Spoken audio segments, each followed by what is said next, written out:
Alam mo, darating yung panahon na magsasawa ka sa isang tao. At sa panahong yun, ay kailangan mong pumili. Ang umalis o ang manatili.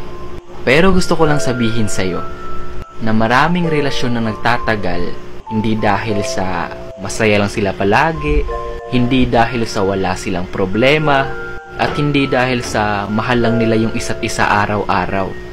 Kung hindi, dahil sa pinipili nila yung isa't isa araw-araw. Dahil sa pinipili nilang manatili kesa isipin yung mga pagkakamali. Tandaan mo, ang taong totoong nagmamahal ay yung taong pipiliin ka ng matagal. Dahil alam niyang mas importante ka kesa sa mga problemang meron kayong dalawa. Niyakap mo, mahigpit, palapit.